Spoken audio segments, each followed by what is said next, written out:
bagaimana menghadapi banyak kasus-kasus kecelakaan dari berbagai kota termasuk dari Banyuwangi, dan mereka itu mengatakan orang-orang represent maupun hanya 65 juta Pak. Apakah itu cukup buat fair? Itu sebenarnya harusnya ditaati. Fair itu sebenarnya harusnya ditaati. Market yang akan kita tuju anggaran yang benar gitu. Maka dari itu tidak pernah namanya Wisma itu kan ini harus berbagi ekosistemnya Pak.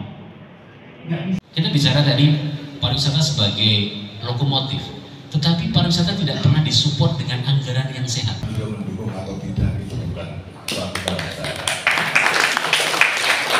Pertanyaan. Tidak bisa kita nyalain pokoknya. Harus memimpin kota Jogja.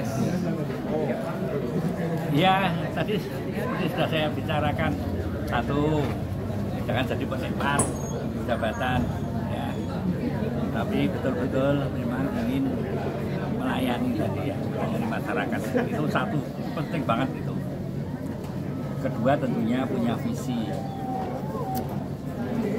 Dan visi itu harus diikuti dengan pemikiran yang out of box, yang bisa banyak membuat kebijakan-kebijakan tanpa terjebak dalam birokrasi yang normal ya. Kadang-kadang kita perlu diskresi, tapi itu bisa dilakukan sebetulnya jika kita tidak ada kepentingan pribadi. Jogja bisa dikondisikan, termasuk saya. Waktu itu saya merasa, katakanlah dengan DPRD dan sebagainya, tidak pernah merasa saya punya oposisi. Karena saya sendiri orang Jogja, saya Jogja. Saya itu Jogja, saya bukan wali kota dari pengusung apa, terus oposisinya siapa, tapi itu Jogja. Tiga tentunya butuh sinergi, baik dengan masyarakat, jadi pendengar yang baik, karena potensi pemikiran masyarakat itu sebenarnya luar biasa sekali. Yang harus dicontoh kepemimpinannya. Dari awal saya mencalonkan itu yang saya cari pertama kali adalah guru saya adalah Pak Heri. Itu tadi contoh, jadi karena saya tidak mungkin punya pengalaman, jadi belajar dari pengalaman beliau, itu yang pengen saya lanjutkan, itu hal yang satu hal baik. Jadi kita dengan yang kita ketahui, ya tadi saya sampaikan bahwa Pak Heri buat saya adalah legend. Jadi harus meniru beliau sebagai pengusaha, dan juga beliau bisa menjadi seorang eksekutif yang sangat luar biasa.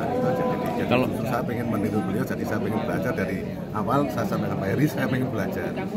Kalau nilai-nilai yang bisa diambil dari sama banyak tadi kan di situ misalnya fasilitas infrastruktur yang di Jogja, kita bicara untuk penerangan jalan yang paling penting itu juga sudah dilakukan pada masa beliau.